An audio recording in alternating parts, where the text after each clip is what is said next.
the way that wind blows for going back, it's going to be really tough. I have a feeling from here to the mouth of Chameau, which is about 5 miles, I'll be able to run the troughs, and that'll be pretty easy. But then going on in, I don't think it'll be as much of a dangerous ride. I just think it'll be a really slow ride. You just have to get on top of the crest of the wave and ride it. And if you ride it too fast, you're going to go into the next wave. But I bet it takes 2.5, 3 hours to get there, and it's only about 30 miles, so that's a good ride. Great day for bass fishing, huh?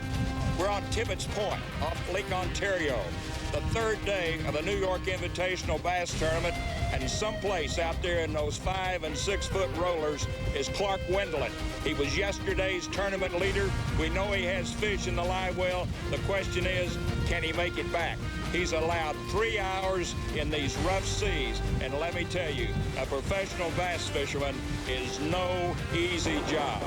I'm Bob Cobb. We're the Bassmasters, and we'll be right back with the New York Invitational from Clayton, New York.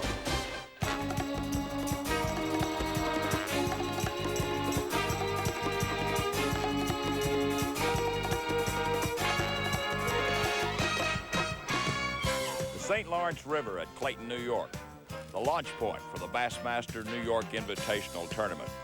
This is one tournament trail stop that pros look forward to fishing. The reason? Smallmouth bass, the bronze battlers, the challenge of fishing the St. Lawrence and Lake Ontario. Today, we're going to follow the pros as they battle weather changes and learn the winning techniques for catching smallmouth in the fall. With smallmouth, when the weather's the worst, the bassing's often the best. Stay tuned. I'm Bob Cobb. The Bassmasters are coming right back from the smallmouth capital, Clayton, New York.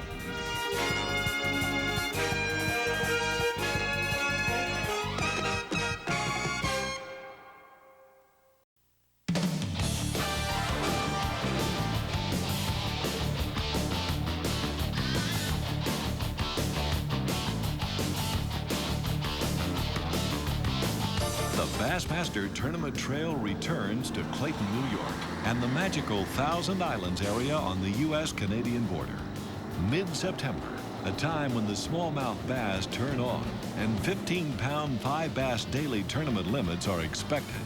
But the backwater bays of the St. Lawrence River harbor excellent largemouth bass fishing, as proven in the previous 10 Bass Anglers Sportsmen's Society's tournaments held here since 1977. Any tournament game plan must weigh the averages. Bigmouth bass will outweigh the smallmouth. However, in weather changes, the largemouth is the more fickle fish. For the smallmouth chaser, the bronzebacks can turn into pure gold at the end of a 3-day tournament. As was the case last time the BASS Trail dropped anchor here. Rick Clunn weighed in 15 bass to win with 44 pounds 2 ounces, and they were all smallmouth. Today, his spinnerbait pattern is producing, but not at the same catch rate. When I was here before, you could go down one stretch and catch 5 or 6, and then you turn around and go right back down, and so you could cut out your small ones real fast, and you could really start upgrading fast. Right now, you can't really do that.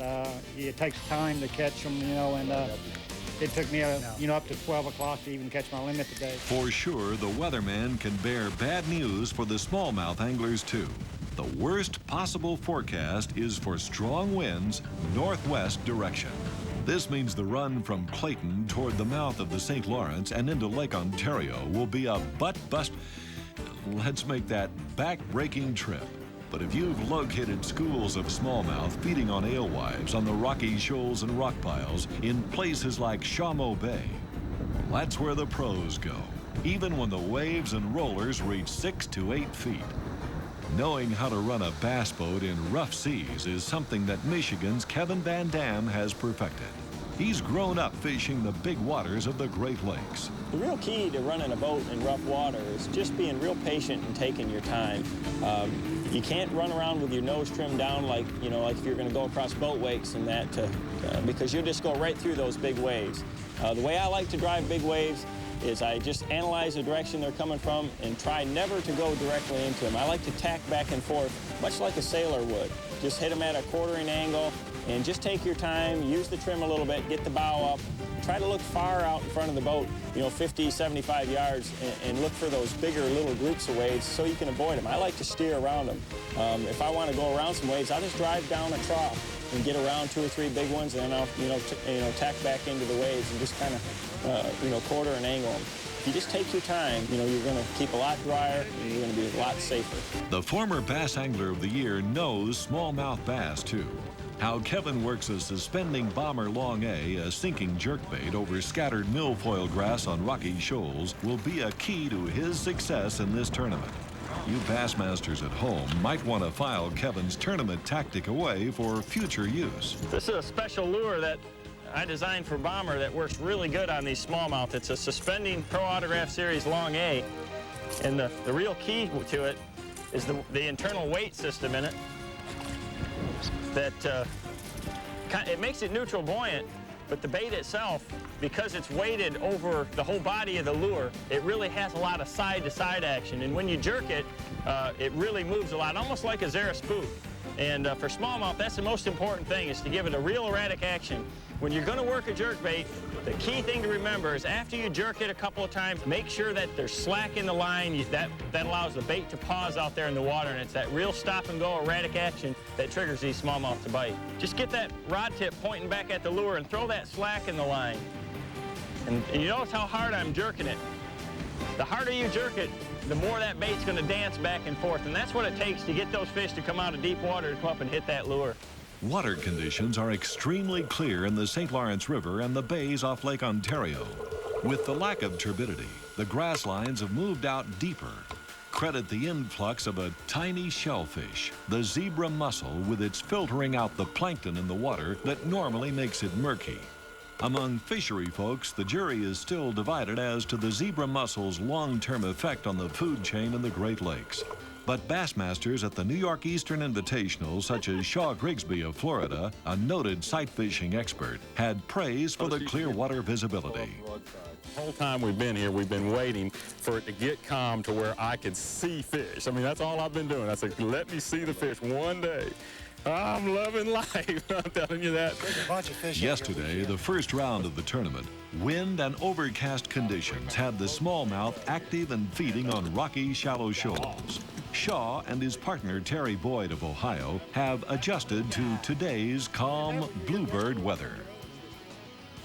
And what we've done is backed out with the fish. The fish have moved out, and they're in isolated grass clumps. So it's not like a defined line. It's just little clumpy spots of grass with good rock in between it. And the smallmouth will just hold on them. And that's what we're doing. We're targeting them, and we had to go to a much more subtle presentation. With clouds and a lot of wind, you can rip a spinnerbait and throw a lot of different baits because they're real aggressive.